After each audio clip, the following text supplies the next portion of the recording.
We start our series today titled Heat and DSM-5.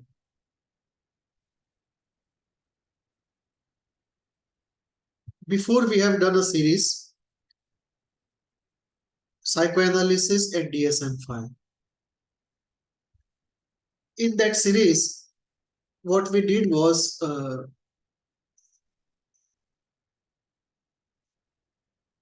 we took up DSM-5 and out of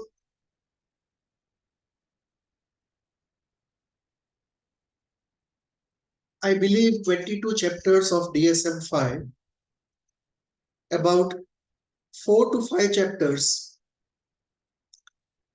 cover disorders where causality is largely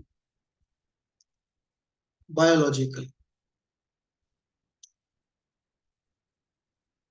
And there is little that psychotherapy can do about it in the normal sense of relief and cure.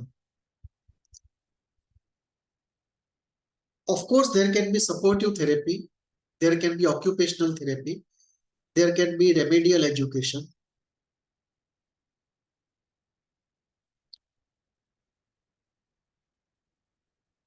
However, out of all the chapters in DSM-5, there are about 18 chapters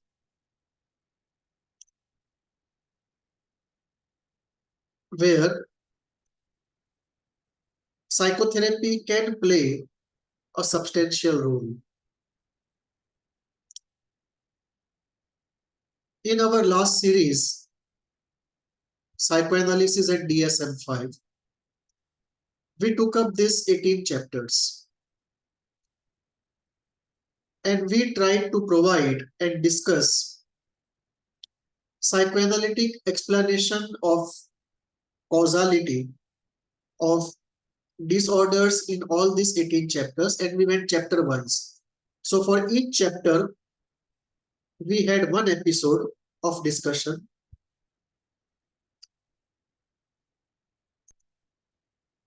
And we saw how each chapter of DSM-5, I'm referring to the 18 chapters we selected, how disorders given in each of these 18 chapters can be explained in terms of causality by psychoanalysis, and also how psychoanalysis would proceed to provide healing to these disorders. We also took a look at how different schools in psychoanalysis would provide a different account of causality and a different approach to healing for the same chapter, disorders given in the same chapter. For the same disorder, each school in psychoanalysis can provide a different explanation in terms of causality and a different approach to healing. And obviously, when to use which school is an art of experience.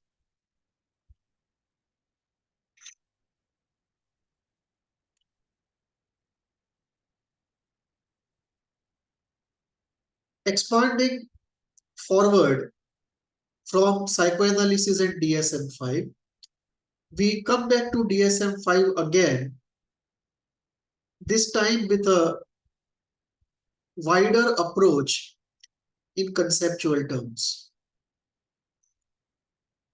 Last time we tried to use psychoanalysis to explain causality and healing approach to disorders given in DSM-5. Of course, I'm referring to the 18 selected chapters.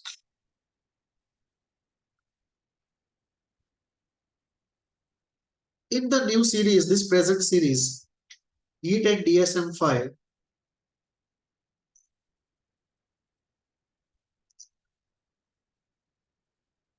we will take up the same 18 chapters of DSM-5 and do one episode for each of the 18 chapters. However, this time, instead of restricting ourselves to psychoanalysis, we will adopt a wider framework called HEAT. HEAT stands for Holistic Elemental Analysis and Therapy. It's a system created by me in which I have created a more holistic and synthetic model of the mind, a more elemental approach to psychopathology, combining of Eastern and Western schools of psychology, bringing epistemology into psychotherapy, creating a holistic framework in terms of healing approaches,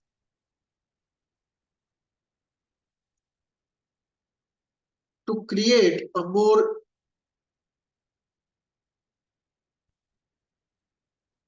comprehensive and a deeper framework of healing. So we will bring this HEAT framework to each chapter of DSM-5. And once we do this, you can compare the erstwhile discussion of the same chapter in the framework of psychoanalysis and DSM-5 and compare it with the new discussion in the framework of HEAT and DSM-5. And you can see the difference in approach, the increase in depth, the increase in width, and increase in the holistic nature of the approach. So we will discuss today a broad framework of HEAT that we are going to bring to DSM-5. And from the next session, we will start application of this framework to chapters of DSM-5.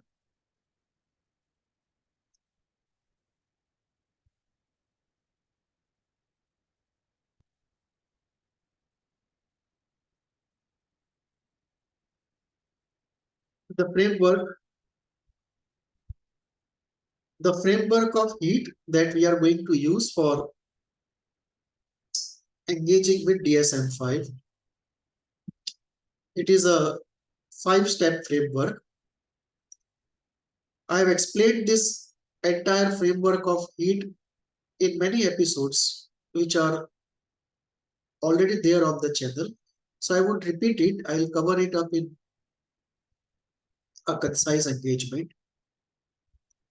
So we look at the framework of HEAT constituted in 5 steps. Part 1, phase 1 is case history taking. Case history taking of HEAT is different from case history taking that we usually do. Usually the format of the psychiatrist is taken up, the classical psychiatric case history taking form is taken up, and then people do some addition, some modification, usually addition only. We have followed the same approach, started off with the classical case history form of a psychiatrist, and then we keep adding to make it more psychoanalytic, and then we add further to make it more of a HEAT case history taking form. Phase 2 is psychological testing if necessary. It's an optional phase. At the end of case history, we realize whether or not psychological testing is necessary. If necessary, we do it. If not, we let it pass. Phase 3 is pathogenesis. This can be divided into 7 parts when we do heat pathogenesis. This is a very important part because this pathogenesis is the core of healing. Any healing approach is necessarily a function of pathogenesis. If you believe X is causing the difficulty, then curing X will be method Y. But if you believe A is the causal entity, then the way to heal A would be B.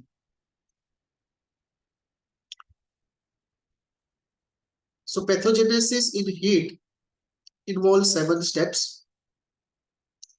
Step 1, and this is the longest part of the whole process. The whole crux of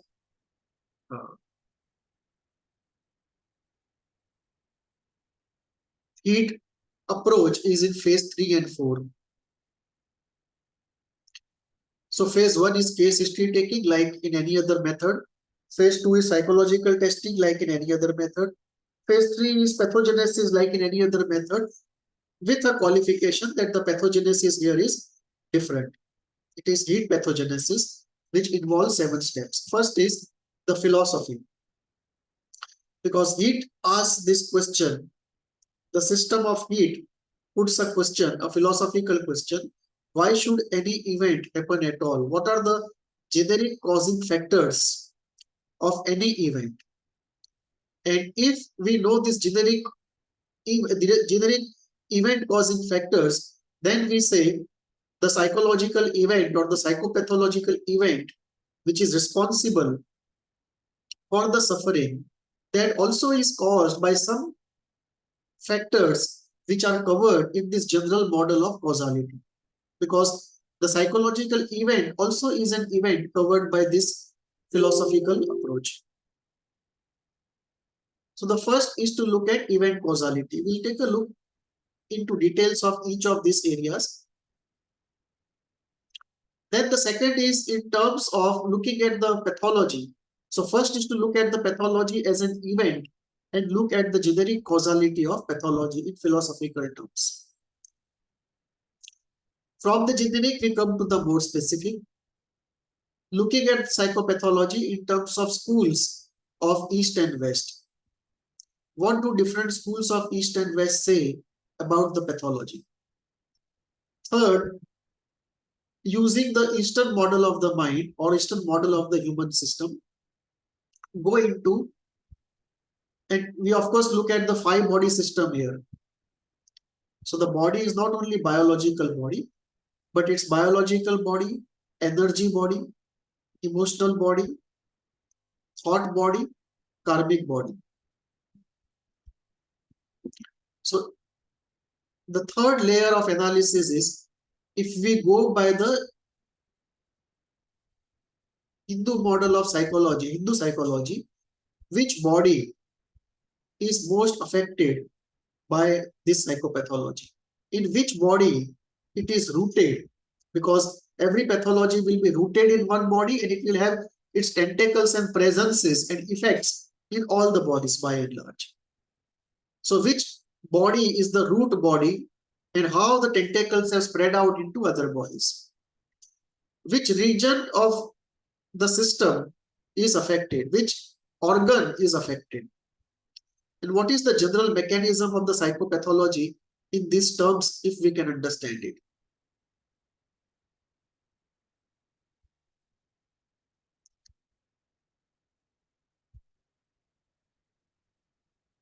Fourth is a holistic evaluation.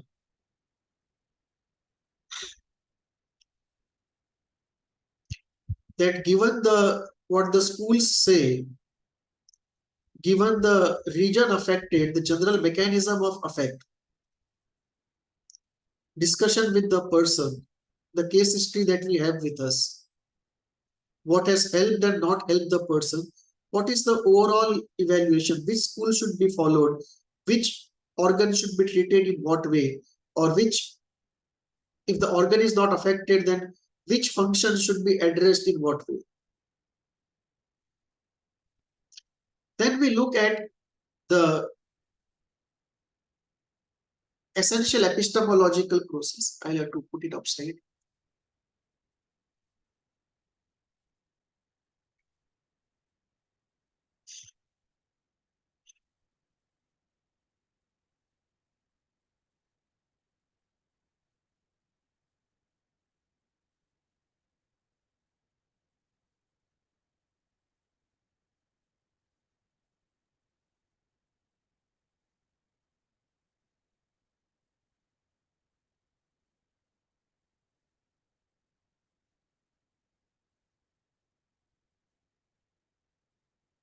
So after the holistic school evaluation, we go into the essential epistemological process, which is involved in the pathology. And we look at the epistemological process at two levels. First, the generic epistemological level process in terms of the processes at the macro level involved in the psychopathological phenomena. Here we use Immanuel Kant's epistemological process, and then we go in the second phase of the epistemological analysis in terms of the epistemological elementals which are involved.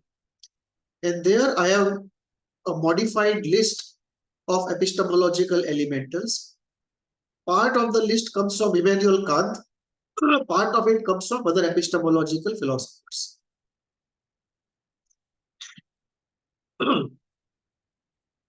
Then we look at the essential affect cycle, which is a very important creation of the heat system. How the affect is generated, how it is expressed, what is not expressed, how is it regulated, and if the whole of the remaining affect which is not expressed cannot be regulated, then the excess affect will go into symptom formation or creation of psychosomatic sicknesses. And then we go into the core of the heat system in terms of elementals. And there is a separate video on the philosophy of heat system, the elementals of heat system, the affect cycle of the heat system, and the heat healing process. All those 4 videos are different videos on the channel. You can go to those videos for details. Phase 4 of the framework is the heat healing plan. That after the analysis is over, how do we plan the heat healing process? And that includes medication, therapy, self-healing work. So if it's medication, of course, we send the person to the professional.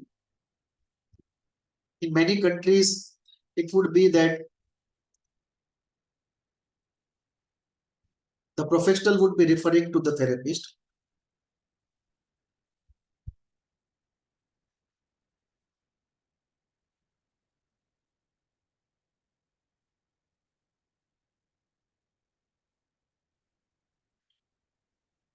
So phase 4 is heat healing plan, which involves or can involve medication, allopathic, homeopathic, whatever it is, therapy, which may be CBT or psychoanalytic therapy or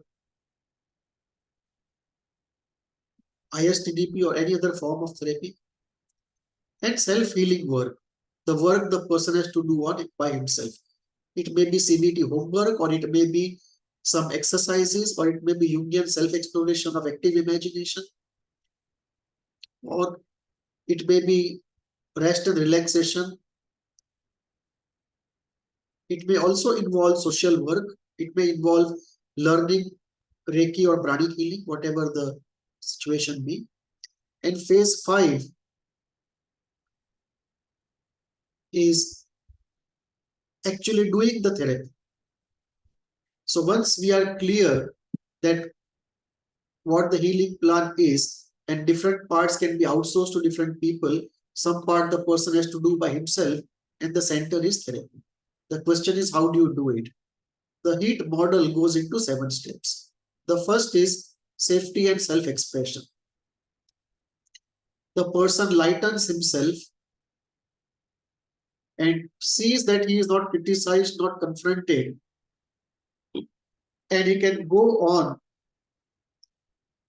expressing himself.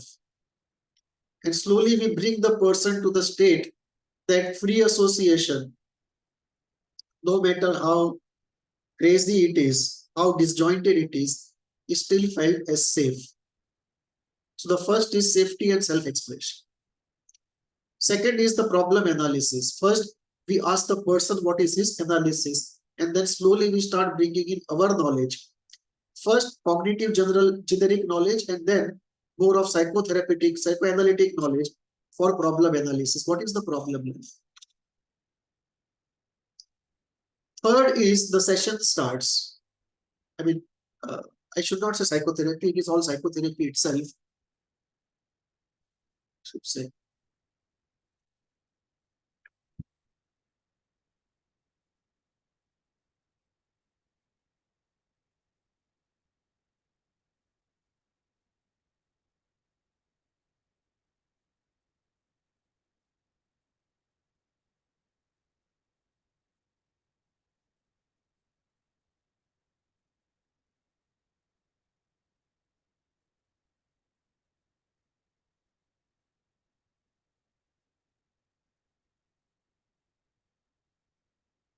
The third is the classical deeper therapy work. If you're coming from psychoanalytic background, it is the real psychoanalytic work after the cognitive part is over. The fourth is the affect release part, where we may have to borrow techniques from ISTDP, EDP, ECT, EDT, ECT. Fifth is healing consolidation. Sixth is goal setting for future life. So affect release, if this work is done well, classical deeper therapy work, some part of the affect is released. Understanding is deep and comprehensive, and the necessity for affect release is clearly established. So the will for affect release, the goal of the benefits of affect release, and necessity for a deep catharsis and deep restructuring is clear to the person. And then we go to the doing part of it, getting into a deep voluminous catharsis and attempting a fundamental restructure, in this case of affect release. And with this, quite an amount of healing is achieved. And then that healing has to be consolidated. So there is a healing consolidation phase. Then the goal for future life, positive good goal for the future life has to be established. And then one has to start living it out. And there is some initial guidance required for this, entering this phase and feeling it as a new normal, establishing it as a new normal. And once that happens, the termination of the therapy can start. So this is a 5-phase model: case history, psychological testing, pathogenesis, healing plan, and therapy.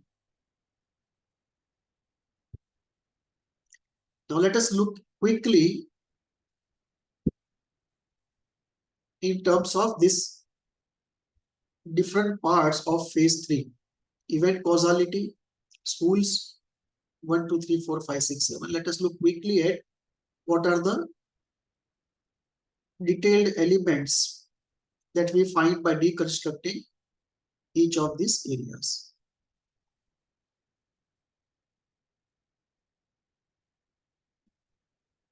In a separate video, heat philosophy, I have already covered this, so I won't go into details of it.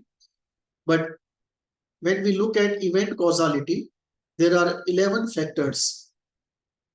You can add some more if you wish to, but there are 11 generic factors in the heat system that lead to any event.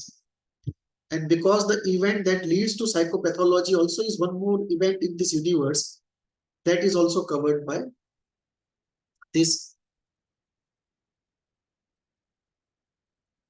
event causality framework.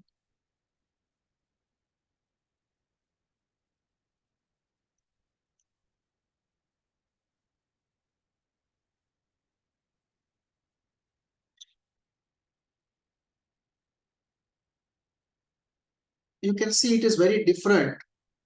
The causality conceptualization is very different than as it happens in Western psychotherapy.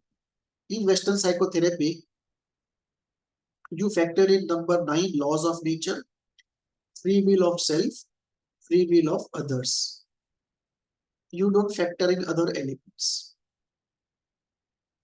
So this canvas of causality is a much wider canvas. Second is the holistic healing framework of, the multi-body framework in the heat system. It borrows from the Eastern Hindu tradition.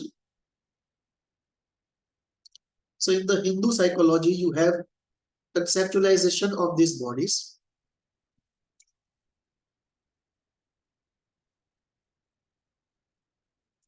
Physical body, energy body, emotional body, thought body, and karmic body. And two more factors I have put in, the yin and yang, or the Purush Prakriti, and the self journey. So these 7 elements have to be looked into in terms of understanding the psychopathology. Where is the psychopathology rooted, and where are the strongest tentacles of that psychopathology?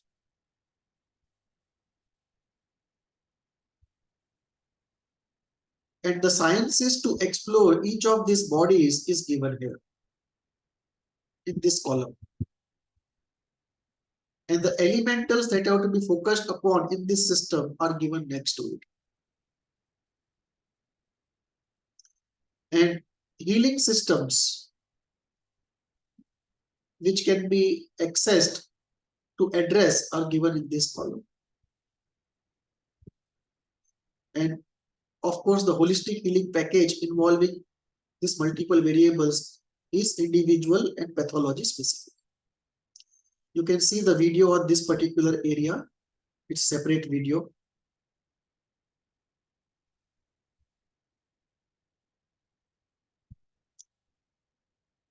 Schools from East and West that we access in the HEAT system. We access all the psychoanalytic schools, cognitive behavioral schools, logotherapy, EDT, hypnotherapy. From the East, we access yoga psychology, tantra psychology, Sri Aurobindo's model of the mind, and Sri Aurobindo's great work. And we also access the HEAT model of the mind and HEAT system. In terms of epistemology, we bring in epistemology into pathogenesis and healing. I mean, we bring epistemology into psychotherapy.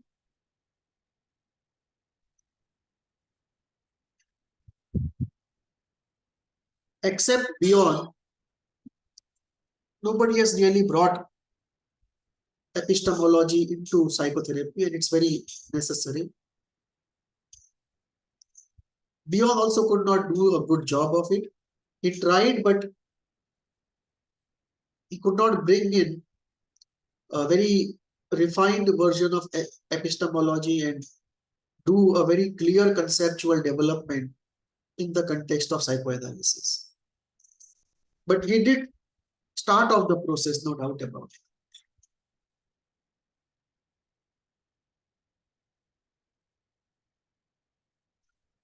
So in the generic process, we have taken the process from Immanuel Kant.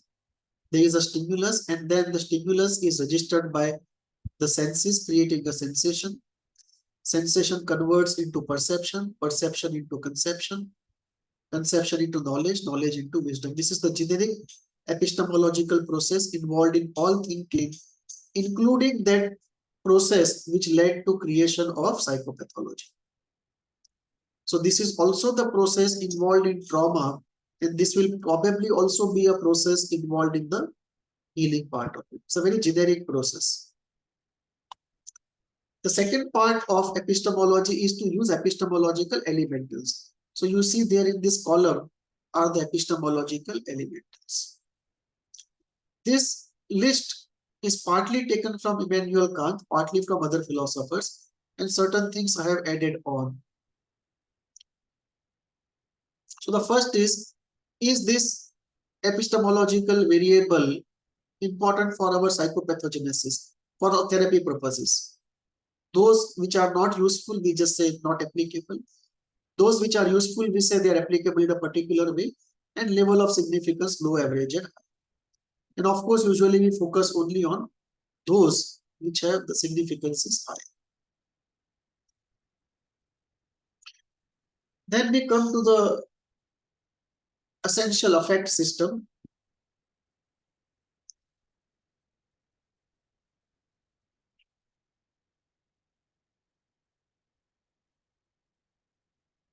This talks about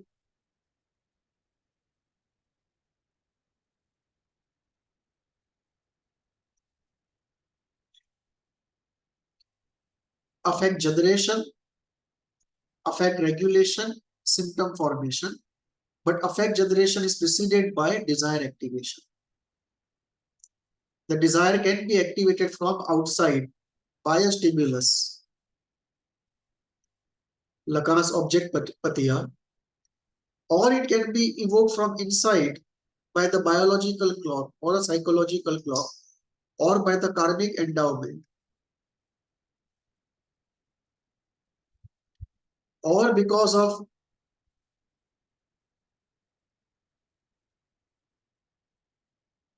the environment in which one is placed for some time, or because of long-standing deprivation or other factors.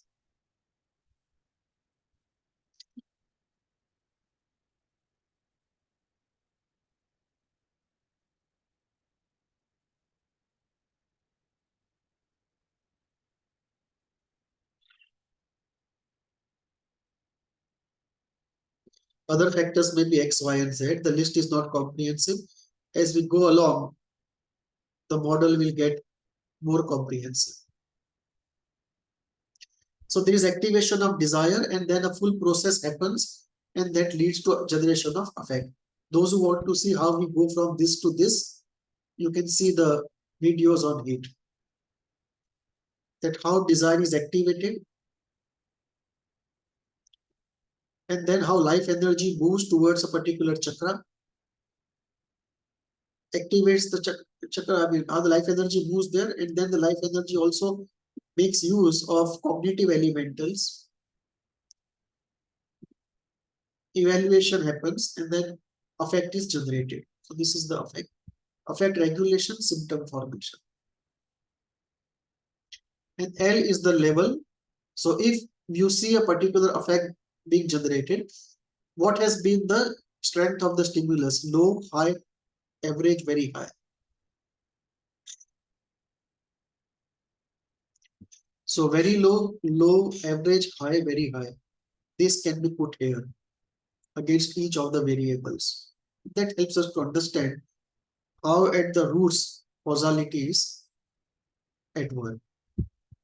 This is the heat essential affect system. So there is a stimulus strength. So there is desire activation by something, either a strength of stimulus, strong stimulus, or biological clock or psychological clock, or any of these factors. Desire is activated. Then it leads to it under desire activation leads to a psychic process which results in affect generation.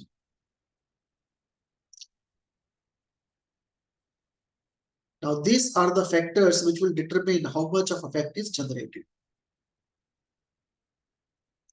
This I have covered in the past video, how they work to generate a quantum of effect.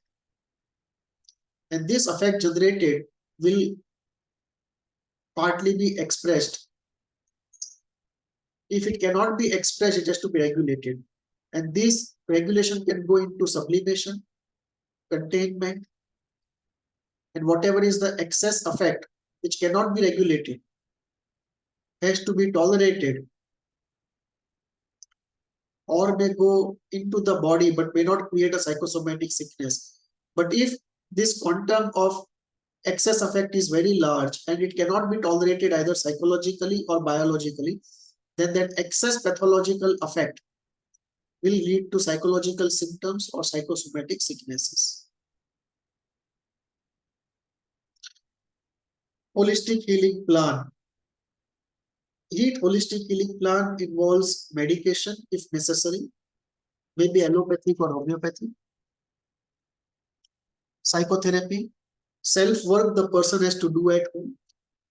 Development of self-healing skill, the person may have to learn Reiki, pranic healing, Tai Chi, or any other self-healing, hypnotherapy, any other self-healing skill. Rest and relaxation, definitely yes. Spiritual practices if need be, some happy hobbies if need be, and involvement in social work. Any of them or all of them may be necessary.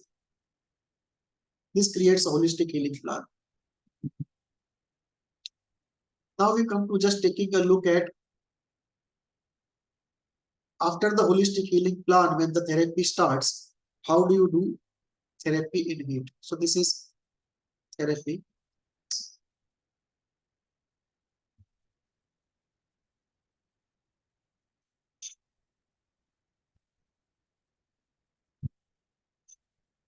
Phase 1 is safety and expression.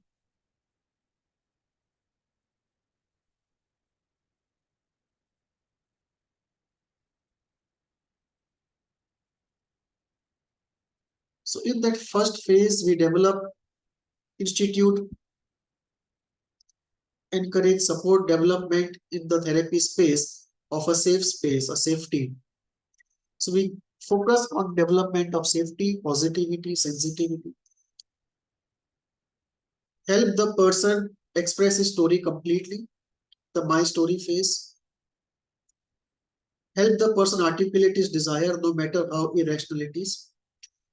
We encourage affect expression. We encourage peace, silence, relaxation in session. The person doesn't have to keep talking all the time. He doesn't have to hold back anything. So the first part is development of safety and self-expression. Second part is problem analysis. What is the individual's analysis of the problem? What is our analysis? Get at the deeper level of the problem. Do a cost-benefit analysis. Would the person like to have a positive goal of healing himself? And what action plan he has in mind? He'll still be at the preliminary level, but we complete the process in a formal cognitive sense, so to say. Problem analysis, we go deeper. We get into free association of life events, how the problems play out in life, how different it would be without, how different life would be without these problems. Dreams and fantasies, templates at work. The higher conscious mind versus the lower pathological automatic mind. Then we go to the affect release.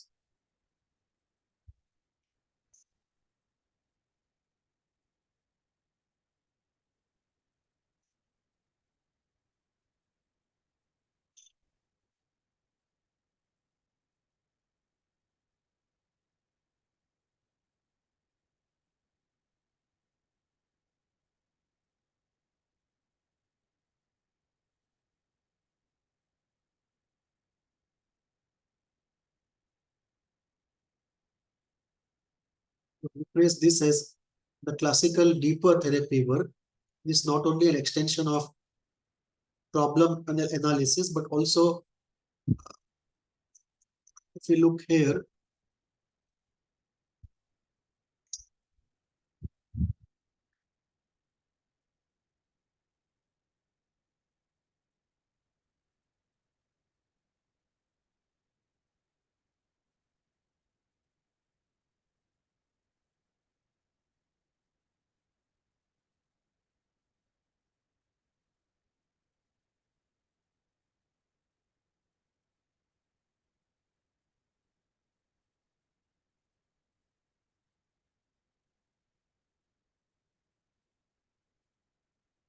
the first two rather, are an extension of the problem understanding, but then the last 5 points are actually deeper therapy work. Then we take a look at the templates inside. We take a look at the inner world, all that events that happen inside. We get into free association, the analysis of dreams and fantasies, the conflict between the conscious higher mind and the unconscious. So this is, and it has many other things also which go in. You can see the video how healing happens to see all that happens in the therapy process. But this is the deeper, the classical deeper therapy work which happens. So we have this safety building, which involves self-expression. Then we have this problem analysis. Then we have the deeper work. Then we have the affect release. In the deeper work also affect is released, but large volumes of affect, if we want to release, then we need some special kind of approach, which may be ISTDP, emotion-centered, affect-specific workshops like a workshop on anger or a workshop on pain. Group meditations like AUM, it's a very effective group meditation offered by Human University and certified trainers of Human University, most of whom are OSHO followers. EDT techniques, the Tantra techniques of Avishkar or enacting a story. It's almost like a mystical psychodrama. Avishkar is like a mystical psychodrama. It would almost look psychotic from the outside, but in the Eastern Tantric tradition, it's a very ancient method of self-development, which goes beyond affect release, but definitely involves affect release.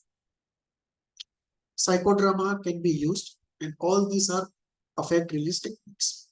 And with affect release, we also want fundamental restructuring.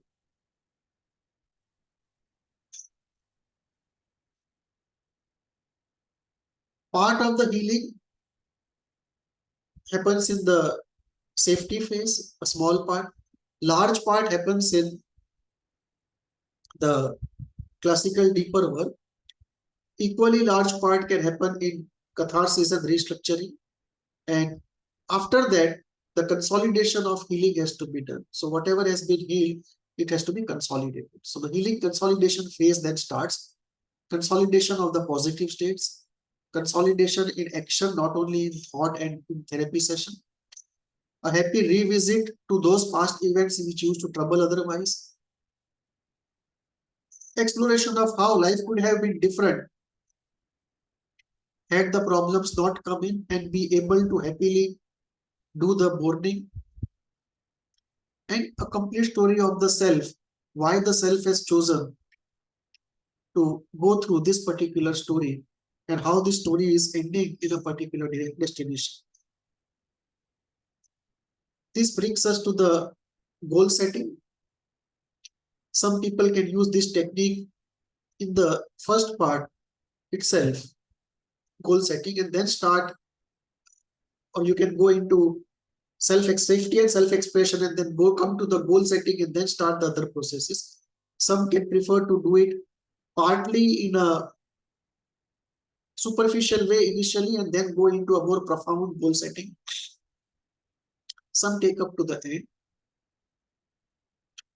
So one goes into a revisit of goals with which one started, one's life, goals achieved, goals which have to be let go. You have to let go those goals. And for the future, most importantly, this is the first part is a revisit and a mourning part and a integration part, profound integration part. The second part is to create a good goal. Why that good goal is so good, the story of the good goal, and the pleasure, satisfaction, and fulfillment, to what extent this goal can offer. And once the goal setting is done, living out the goal. So once you start with a good goal, check up the competence, reality, luck, what needs to be developed, what can be developed, do it, and then start living. This is living beyond reflecting. This is very important. This is one of those points where it is radically different from psychoanalysis, which is based on the premise reflecting, not acting. Here we go into living beyond reflecting. And then practice it repeatedly under guidance. If necessary, do some reflection. And once living is happening the right way, consolidate the new normal and start living. And that is how once this living starts without roadblocks, termination can also start. Therapy can end. So this is the generic framework that will apply to each of the chapters of DSM. Thank you.